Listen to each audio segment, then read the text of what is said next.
A little after 9:30 in the morning on July 22, 2014, the quiet outskirts of Bazhou, a small town in Hebei province, were briefly interrupted by the sound of hurried footsteps pushing through dry grass and fallen leaves. A man in his early 30s emerged from a narrow trail that cut through a patch of woodland not far from the main road, breathing heavily as if he had just run a considerable distance. For a moment he stood still, hands on his knees, trying to steady his breathing while staring back toward the trees behind him. Then, with trembling fingers, he pulled out his phone and dialed the police. His voice, when the call connected, was urgent and shaken. Inside an abandoned house near the forest, he said, there was a body.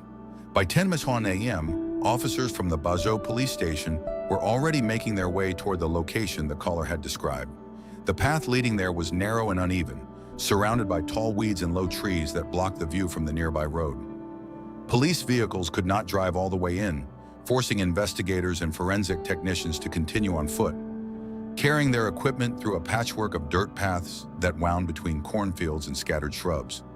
The deeper they walked into the area, the quieter everything seemed to become. It was the kind of rural landscape where very few people had any reason to pass through unless they lived nearby, and even then, most avoided the place after dark.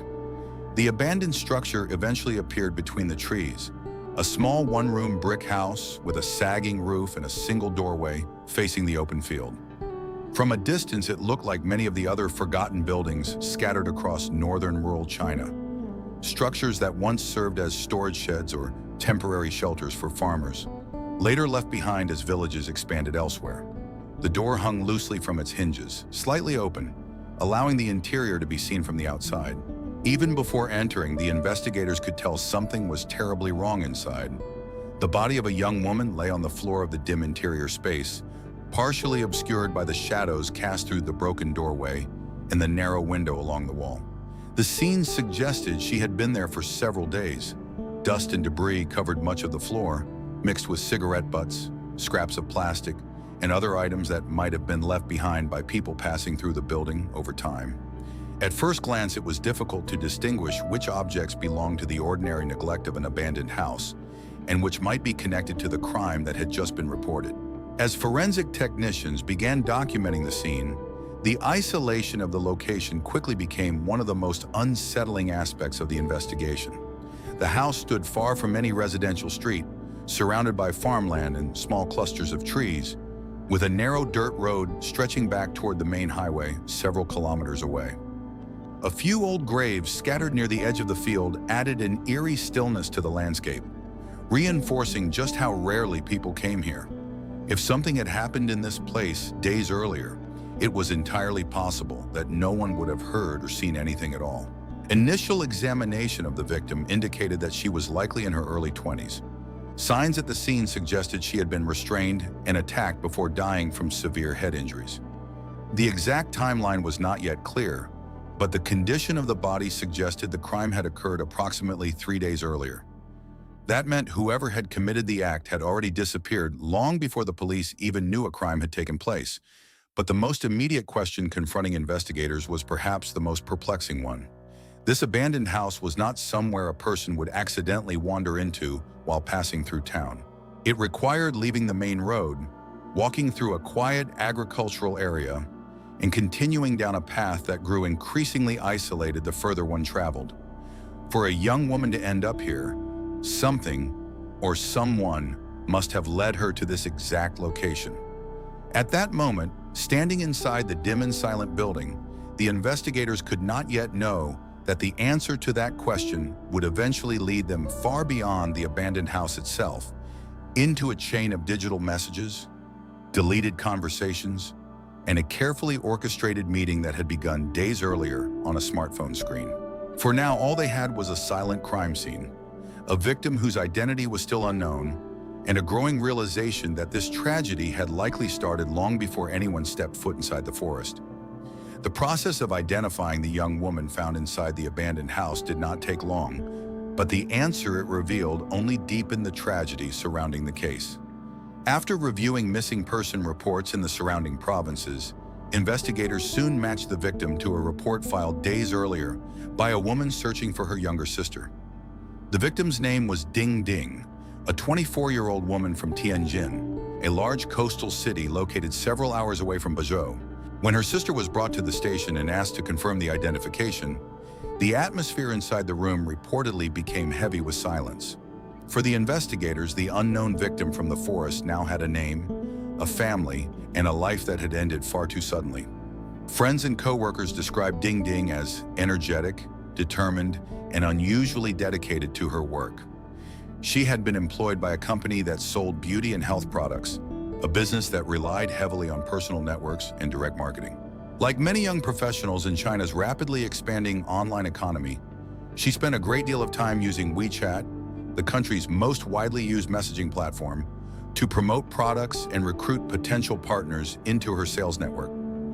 Building these connections was not just encouraged by the company, it was essential for increasing commissions and expanding one's income. Ding Ding had reportedly been quite good at it.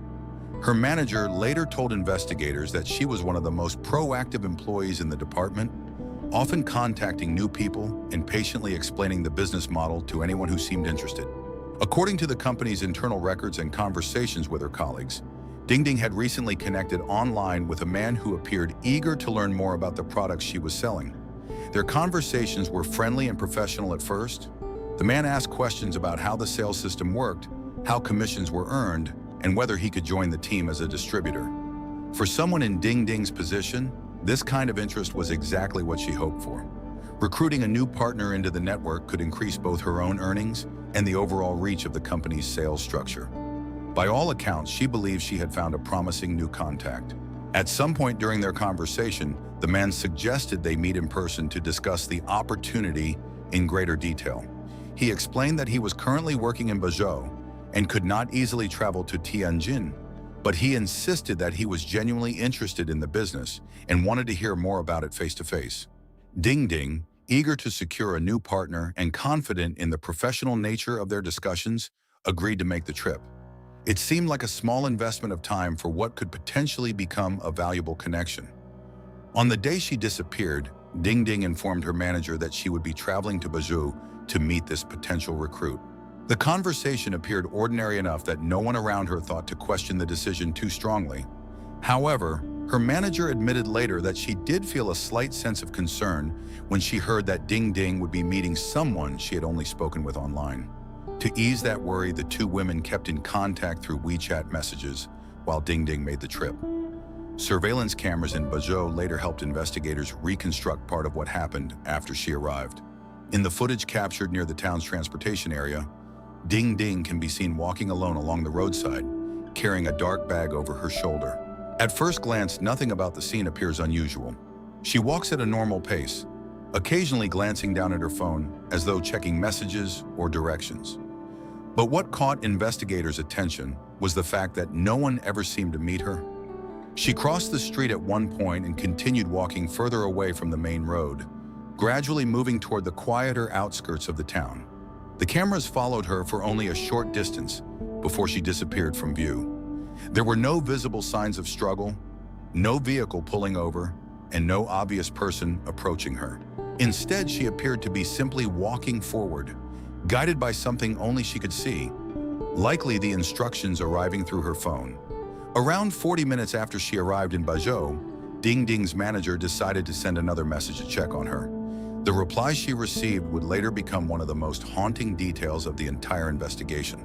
Through a short voice message, Ding Ding responded quickly and quietly, her tone noticeably tense. The words were brief but unmistakable. "He tricked me?" It was the last time anyone heard her voice. Alarmed by the message, her manager immediately attempted to call her back.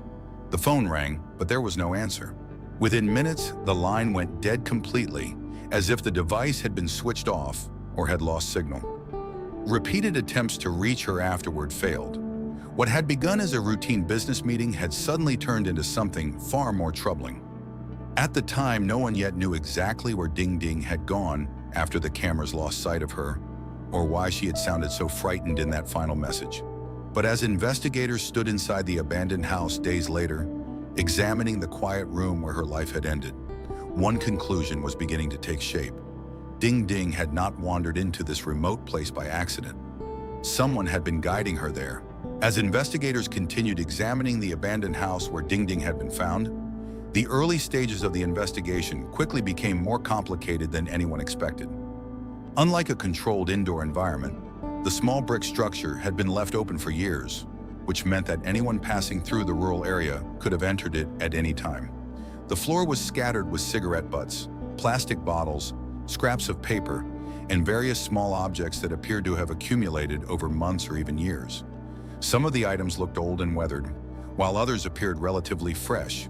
This mixture of debris created an immediate challenge for the forensic team, because determining which pieces of evidence were connected to the murder and which were simply remnants of previous visitors would require careful and time-consuming analysis. Among the objects recovered inside the building were several items that suggested the location had occasionally been used by young people gathering away from town. Investigators found skewers used for roasting food, a small knife, and a black plastic container that appeared to have been used for grilling meat.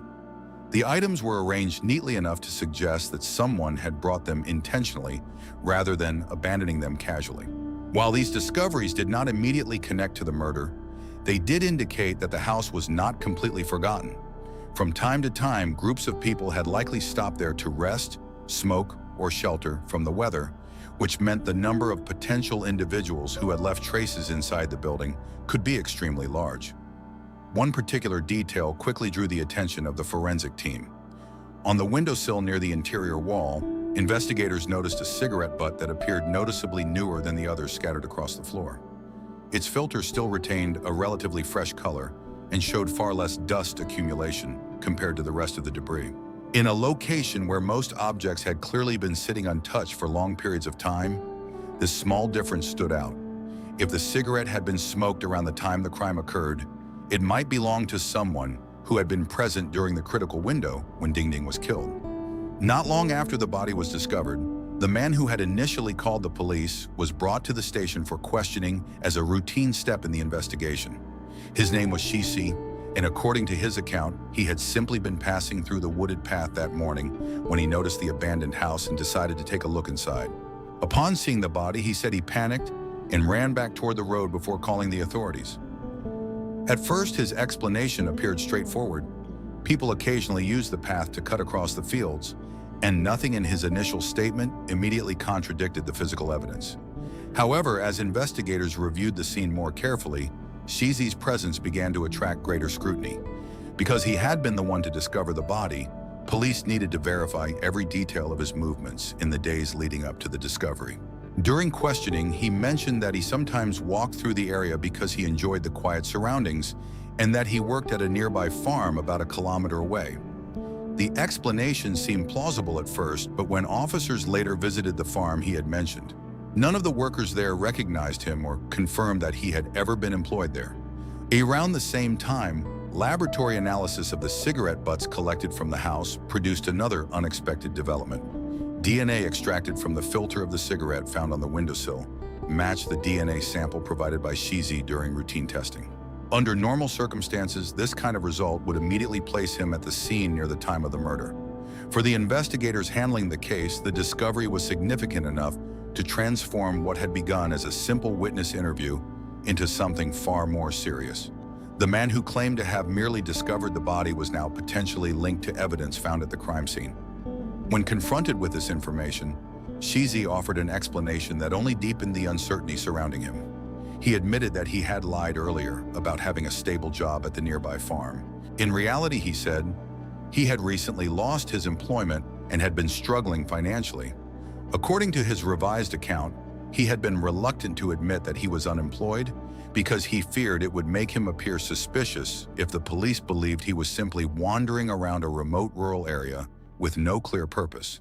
His explanation might have accounted for the false statement about his job, but it did not fully resolve the question of why his DNA had been found inside the abandoned house. As the investigation expanded, police began tracing the broader network of people connected to Ding Ding's digital life. Because she had been actively recruiting new partners through WeChat, her contact list contained a large number of individuals she had communicated with online. Investigators compiled the list and began the slow process of contacting and verifying each person. More than 200 men were eventually identified as potential contacts who might have interacted with her in the days before she traveled to Bazhou. Each one would need to be interviewed, and many would be asked to provide DNA samples to rule them out as possible suspects. Despite these efforts, the investigation remained clouded with uncertainty. Mushashi's suspicious statements in the cigarette butt bearing his DNA kept him under close scrutiny, yet no direct evidence had surfaced proving that he had any connection to Ding Ding herself. At the same time, the person who had arranged to meet her, the mysterious man she had spoken with online, remained completely unidentified. Even more troubling was the discovery that the WeChat conversation between Ding Ding and the individual she planned to meet had apparently been deleted, leaving investigators with no immediate way to determine who had been guiding her through the town on the day she disappeared. In the absence of a clear suspect, the case seemed to be moving in multiple directions at once.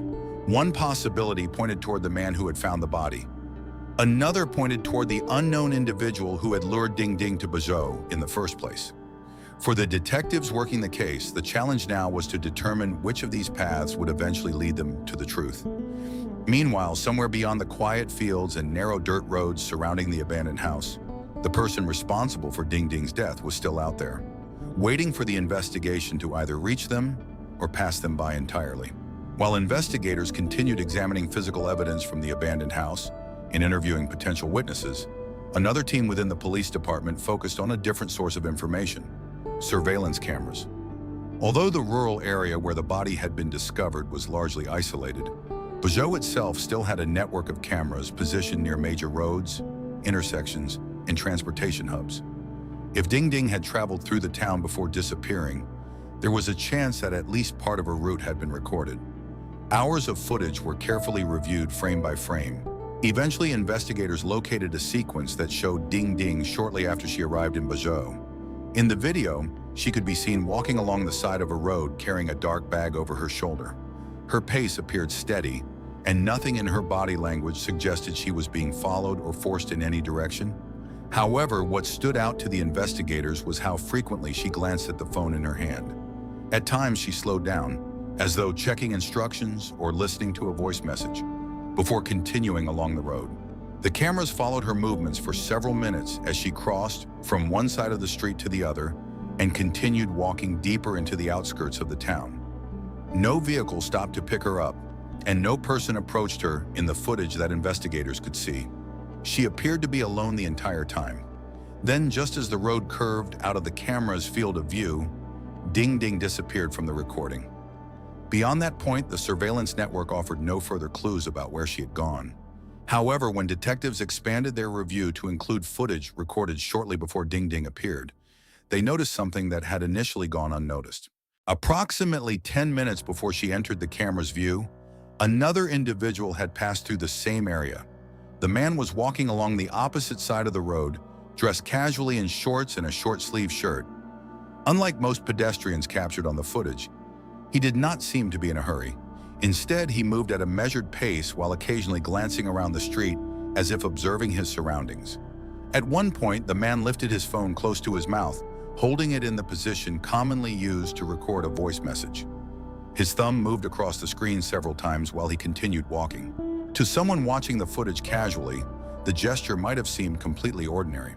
But to investigators already aware that Ding Ding had been communicating through WeChat shortly before she disappeared, the moment carried a very different implication. If the man had been sending voice messages at that exact time, it raised the possibility that he might have been communicating with someone nearby. The timing was difficult to ignore. Ding Ding had been seen looking at her phone repeatedly while walking in the same area only minutes later. If the two events were connected, the man on the surveillance footage might have been the person guiding her movements through the town. For several days, investigators attempted to identify the individual captured in the video, but the quality of the footage made the task challenging. His face was partially visible, yet not clear enough to produce an immediate match in police databases. Without a name or any known connection to the victim, the man remained an anonymous figure, someone who appeared briefly on camera and then vanished from the investigation as quickly as he had appeared. At the same time, police continued following up on other leads related to the abandoned house. During this stage of the investigation, officers located a group of teenagers who had been seen in the area several days before the body was discovered. According to their account, they had occasionally gathered at the house to spend time together away from town. On one rainy afternoon not long before the crime, they had taken shelter inside the building while grilling food and smoking cigarettes. While they were there, a man riding a bicycle had stopped at the house to escape the rain as well. The teenagers remembered that he had joined them briefly, chatting casually and even accepting a cigarette before leaving once the rain stopped. When shown a photograph of Shizi, the man who had reported the body, the teenagers immediately confirmed that he was the same person who had taken shelter with them that day. Their testimony provided a simple explanation for why his DNA had been found on one of the cigarette butts inside the house. Although Shizi had clearly lied earlier about his employment, the teenager's account supported his claim that he had visited the building on a previous occasion unrelated to the murder. With that clarification, the investigation shifted back toward the unidentified man captured on the surveillance footage. If he had been sending messages near the time Ding Ding arrived in Bazhou, he might be the person who had arranged to meet her. The challenge, however, remained the same. No one yet knew who he was. Then, in a development that changed the direction of the case almost immediately, one of the teenagers studying the surveillance images leaned closer to the screen and hesitated for a moment. The boy pointed at the man in the footage and told investigators that the face looked familiar. According to him, the individual resembled someone he had seen many times before in a nearby town, a young man named Li Shang, who lived in the neighboring community of Renli. For the detectives working the case, this small moment of recognition provided the first concrete lead connecting the mysterious figure on the camera to a real person. Within hours, police teams were traveling to Renli to locate the man the teenager had named. If the identification was correct, the investigation that had begun in a silent, abandoned house might finally be moving toward the individual who had been guiding Ding Ding through Bazhou on the day she died. Within hours of receiving the teenager's identification, investigators moved quickly toward the nearby town of Renli. The name Li Shang was now the first concrete identity connected to the mysterious man seen in the surveillance footage. Compared to the earlier stages of the investigation, when police had been sorting through hundreds of unknown contacts in Ding Ding's phone, this was the first time the case pointed toward a specific individual with a known location. Police records confirmed that Li Shang was a local resident in his mid-20s who lived not far from Bazhou. His background appeared relatively ordinary. He had no serious criminal history, and neighbors described him as quiet, someone who kept mostly to himself. However, when investigators began examining his digital footprint, they quickly discovered that he was active on several social media platforms, including WeChat. More importantly, when officers checked the timing of his online activity, they noticed something that aligned almost perfectly with the timeline they had been reconstructing. On the morning of July 19th, the same day Ding Ding had traveled to Bazhou, Li Shang's WeChat account had been actively sending voice messages around the exact time the surveillance camera had captured the man holding a phone to his mouth while walking along the roadside. The timestamps were separated by only a few minutes. With this information in hand, police moved to bring Li Shang in for questioning. When officers first approached him, Li Shang appeared calm. According to investigators present during the initial conversation, he did not immediately attempt to flee or resist questioning. He admitted that he had been in Bazhou around that time and confirmed that the man in the surveillance footage was indeed him. However, he insisted that he had nothing to do with the death of Ding Ding. His explanation, at least at the beginning, seemed simple. He had merely been walking through the area while sending voice messages to friends. But the investigators were not convinced. By this point, they already knew that Ding Ding had been communicating with someone online who had arranged to meet her in Bazhou. They also knew that the final directions she had followed seemed to guide her gradually farther away from populated streets and deeper toward the rural outskirts where the abandoned house stood. When detectives compared the path shown in the surveillance footage with the location of the house, the route aligned almost perfectly. For several hours, Li Shang maintained his denial. Yet as investigators continued presenting pieces of evidence, timestamps from messaging records, surveillance footage from nearby roads, and the timeline of Ding Ding's movements, his explanations began to falter. Small inconsistencies appeared in his story. At first, he claimed he had never communicated with Ding Ding online. Later, when confronted with records from WeChat servers he changed his statement and admitted that they had exchanged messages, though he described them as casual conversations that never led to a real meeting. The interrogation continued late into the evening. Eventually, faced with the growing body of evidence connecting him to Ding Ding's final hours, Li Xiang's composure began to break. His answers became slower, and long pauses filled the room as investigators repeated the same questions. Finally, after hours of questioning, he admitted that he had indeed arranged to meet Ding Ding on the day she arrived in Bazhou. According to his confession, the entire encounter had begun days earlier when he saw a message she had posted online about recruiting distributors for her cosmetics business. Curious, he contacted her through WeChat. Their conversation gradually became more personal, and after several exchanges, they agreed to meet in person. But Li Xiang told investigators that his intentions had not been business-related at all. In the days leading up to the meeting, he had been struggling with financial problems and growing personal frustrations. During his conversations with Ding Ding, he realized she was traveling alone and would be unfamiliar with the area. That realization led him to form a plan. On the morning of July 19th, when Ding Ding arrived in Bazhou, Li Xiang began guiding her through voice messages on WeChat. Instead of directing her toward a public location, he deliberately instructed her to walk farther away from the busy streets. Each message gave her another small step to follow, turning down a quieter road, crossing a field path, continuing toward a cluster of trees in the distance. All the while, he stayed ahead of her, moving along nearby roads and sending messages to keep her moving in the direction he wanted. Eventually, the path led her to the abandoned house. When Ding Ding arrived, Li Xiang was already there waiting. What happened next unfolded quickly. According to his statement, an argument broke out shortly after they met. The confrontation escalated, turning violent inside the empty building. In the struggle that followed, Ding Ding suffered fatal injuries. Once he realized what had happened, Li Xiang panicked. Believing that no one would discover the crime in such an isolated location, he fled the area and returned home, hoping the abandoned house would remain unnoticed long enough for the evidence to disappear.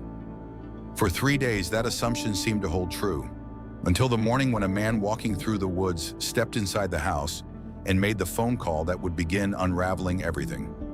Following Li Xiang's confession, investigators began reconstructing the full sequence of events that had led to Ding Ding's death. The digital evidence recovered from both phones, along with surveillance footage and his own statements during interrogation, allowed the police to piece together a timeline that revealed just how carefully the meeting had been orchestrated.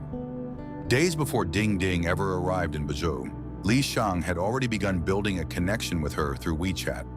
Their conversation started innocently enough, revolving around the cosmetics business she was promoting online. As the messages continued, he gradually steered the discussion toward meeting in person. From Ding Ding's perspective, it appeared to be a routine opportunity to expand her distribution network. She had arranged similar meetings with potential partners before, and there was nothing in the conversation that suggested immediate danger. What she did not realize was that Li Xiang had already begun thinking about how he could exploit the situation. Investigators later learned that he had studied the map of the surrounding area before the meeting. The abandoned house in the rural outskirts had caught his attention because it was rarely visited and located far from residential neighborhoods. For someone unfamiliar with Bazhou's geography, the route leading there could easily seem like a shortcut through quiet farmland. To Li Xiang, the location offered isolation and privacy, two conditions that made it ideal for carrying out his plan without witnesses. On the morning of July 19th, when Ding Ding arrived in town, the conversation between them shifted from text messages to voice messages. Instead of meeting her directly at the station or a public cafe, Li Xiang began sending instructions one step at a time.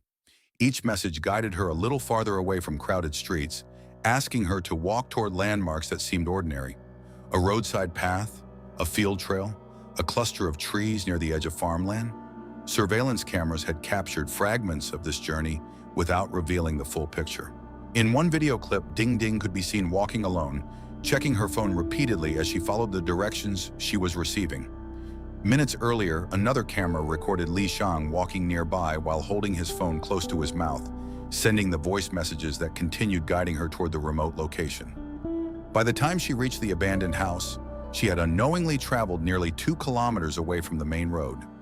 According to Li Xiang's confession, their initial meeting inside the building began as a normal conversation, but the situation changed quickly. When Ding Ding realized that the discussion was no longer about business and attempted to leave, a confrontation broke out. In the struggle that followed, Li Xiang attacked her, causing severe head injuries that ultimately led to her death. After the incident, he spent only a short time inside the building before leaving the area. Investigators believe he assumed that the remote location would prevent the crime from being discovered quickly. Without witnesses, and with the house already filled with old debris and cigarette butts left by previous visitors, he likely believed that any traces of his presence would blend into the background of the abandoned structure. For 3 days, the building remained silent. The turning point came when Shizu, the man who would later report the body, happened to walk through the wooded path near the house. Whether driven by curiosity or simply seeking shelter from the sun, he stepped inside the building and immediately realized something was wrong. His call to the police at 9:30 a.m. on July 22nd transformed what might have remained a hidden crime into a full-scale investigation. From that moment forward, the combination of forensic work, surveillance analysis, and digital evidence slowly closed the distance between investigators and the person responsible. The cigarette butt that had initially placed suspicion on Shizi turned out to have an innocent explanation after witnesses confirmed he had visited the house days earlier during a rainstorm. Meanwhile, the surveillance footage showing a man sending voice messages near the roadside became the key that connected Li Xiang to Ding Ding's final movements. Once identified, the digital records from WeChat provided the final confirmation. Even though portions of the conversation had been deleted from the phones themselves, investigators were able to reconstruct the timeline through server data and message logs, revealing the chain of instructions that had guided Ding Ding step by step toward the isolated building. In the end, the case demonstrated how a seemingly ordinary online conversation could evolve into a carefully planned trap. What began as a business opportunity advertised on social media ultimately led Ding Ding to travel alone to a town where she knew no one, following directions sent through a series of voice messages from a person she had never met. Inside the abandoned house on the outskirts of Bazhou, the meeting that was supposed to open a new chapter in her career instead became the final moment of her life.